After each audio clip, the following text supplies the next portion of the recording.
নমস্কার বন্ধুরা, আজকে আমার রেসিপি হালুয়া মাছের কালিয়া। তোমাদের কেমন লাগে খেতে আমি জানি না, কিন্তু দারুণ টেস্ট, আমার তো খুবই পছন্দ। প্রথমেই তো মাছগুলো খুব ভালো করে ধুয়ে জল ঝারিয়ে পরিষ্কার করে নিয়েছিলাম। এখন নুন হলুদ খুব ভালো করে মাখিয়ে নিচ্ছি। নুন হলুদ মাখিয়ে রাখার পর 5 মিনিট আমি রেস্টে রেখে দিয়েছিলাম। এবার কড়া বসিয়ে দিয়েছি, কড়াই বেশ খানিকটা সর্ষের তেল দিয়ে দিচ্ছি। মাছগুলোকে এবারে ভালো করে ভেজে নিতে হবে বলে তেলটা খুব ভালো করে কড়া চারিদিকে লাগিয়ে নিয়েছি। তেলটা ভালো গরমও হয়ে গেছে। মাছগুলো আস্তে আস্তে তেলের মধ্যে দিয়ে দিচ্ছি। এক পিঠ ভালো করে ভাজা হয়ে গেলে তারপর অন্য দিকটা উল্টে দেবে, নাহলে এই মাছটা খুব নরম, ভেঙে যেতে পারে।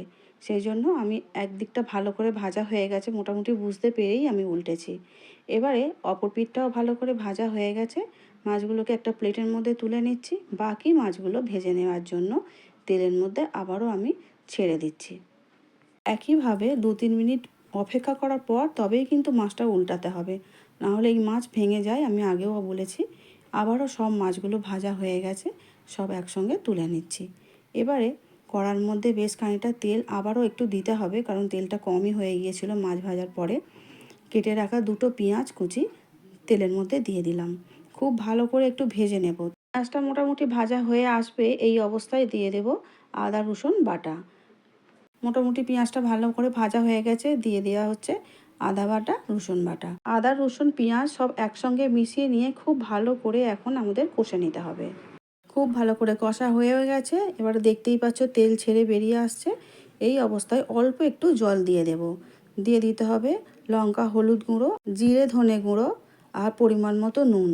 লঙ্কা হলুদ জিরে ধনে সবই 1 চামচ করেই দিয়েছি। মশলাগুলো খুব ভালো করে কষে নেবার পরে দিয়ে দিলাম 2 চামচ টক দই।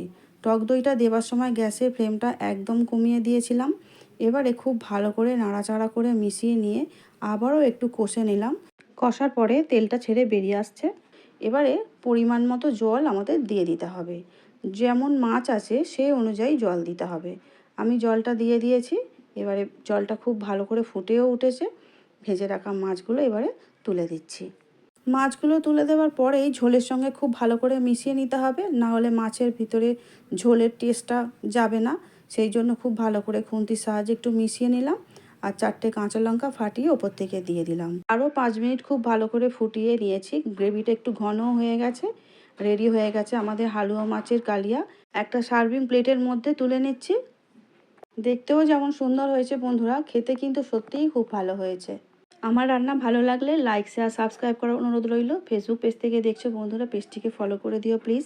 দেখা হচ্ছে পরের ভিডিও নিয়ে। খুব ভালো থেকো, সুস্থ থেকো। ভিডিওটা পুরো দেখার জন্য ধন্যবাদ।